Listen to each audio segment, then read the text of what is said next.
नई भर्ती में स्पेशल एजुकेटर भर्ती किए गए, जो कि चिल्ड्रन विद स्पेशल नीड, जो बहुत सारे ऐसे बच्चे रहते हैं जिनको विशेष आवश्यकताएं रहती हैं, उनके लिए स्पेशल एजुकेटर की भर्ती हुई। और साथ ही साथ इसके अलावा 2104 अन्य शैक्षणिक पदों पे वर्तमान सरकार के द्वारा भर्ती की गई और अभी भी 5000 पदों के लिए चरणबद्ध तरीके से भर्ती की कार्रवाई की जा रही है।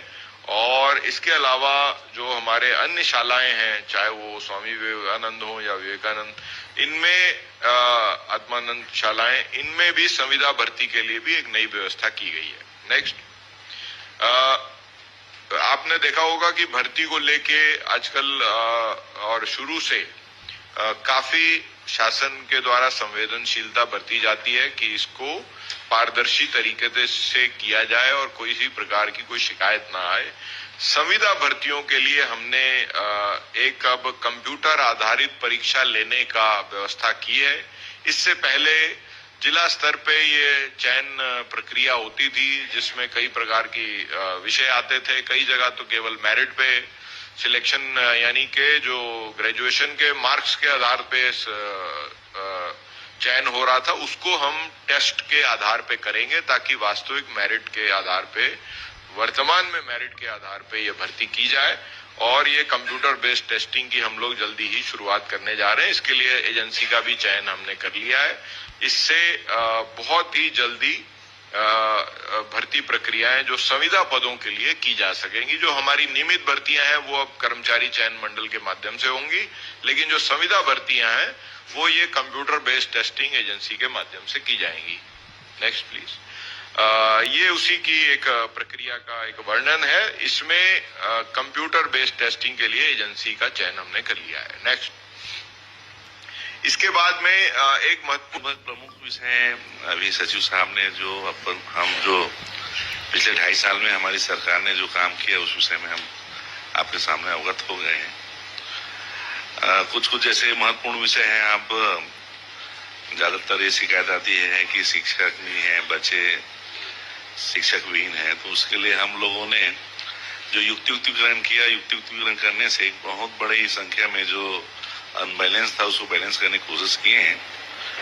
और अभी भी जहां जहां कहीं कोई शिकायत आएगी उसको दुरुस्त करने का प्रयास करेंगे। जहां जानकारी आ रही है उसको अपन चिन्हित कर रहे हैं और उन स्कूलों में फिर से हम प्रभावी ढंग से शिक्षा व्यवस्था हो उसकी तैयारी हम कर रहे हैं। दूसरा, आप देखेंगे कि हमारी सरकार की बड़ी उपलब्धि ये है कि हम लोगों ने अभी 2 साल में लगभग 10,000 लोगों का पदोन्नत किया, प्रमोशन किया। सब प्रकार के लोग आए उसमें, शिक्षक, सहायक शिक्षक, लेक्चरर, प्रिंसिपल, सभी प्रकार के शिक्षकों को हमने प्रमोशन किया है और काउंसलिंग पद्धति से प्रमोशन किया। ये हमारी एक बड़ी उपलब्धि है। कोई भी प्रमोशन न कहीं कोई आक्षेप लगा, आरोप लगा, न कोई मामला कोर्ट में गया। आप सबको तो विदित होगा कि इसके पहले जब 2018 में प्रमोशन हुए थे तो 5 जेडी उसमें सस्पेंड हो गए थे। लेकिन जो माननीय विष्णुदेव सुशासन की जो हम सरकार की बात करते हैं, ये सुशासन का बड़ा उदाहरण, अनुपम उदाहरण है कि 10,000 से ज्यादा लोग पदोन्नत हुए और कहीं कोई किसी प्रकार का वाद विवाद या कोई कोर्ट का मामला नहीं आया, किसी प्रकार का आरोप आक्षेप नहीं लगा। एक बड़ी उपलब्धि है। तीसरा, अभी जो हम बड़ा काम करने जा रहे हैं, शिक्षक भर्ती कर रहे हैं। 5,000 अलग अलग स्तर पे हम शिक्षक भर्ती लेंगे, प्रक्रियाधीन है।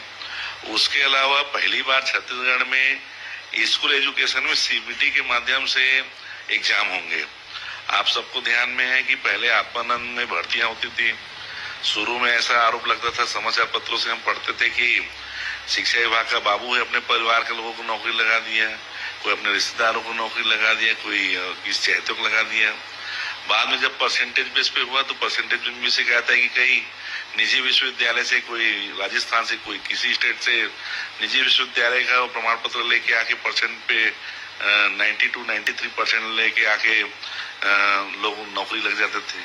तो उसमें भी कहीं न कहीं स्तर, गुणवत्ता की बात आती थी। तो हमने इस बार ऐसा किया कि एक निजी कंपनी को हमने हायर किया है और निजी कंपनी सीबीटी के माध्यम से एग्जाम लेगा। पूरी तरह से पारदर्शिता रहेगी, कोई लीकेज का प्रश्न नहीं है और 1 सप्ताह के अंदर पूरी भर्ती प्रक्रिया हम कर देंगे। तो ये सुशासन, पारदर्शिता का ये भी एक बड़ा उदाहरण हो सकता है कि पूरे देश में पहली बार स्कूलों में अगर कोई शिक्षक भर्ती हो रही तो सीबीटी के माध्यम से हम भर्ती कर रहे हैं। अभी शिक्षा व्यवस्था के साथ साथ हम लोगों में शिक्षक संस्कार भी हो, उसको भी हमने चिंता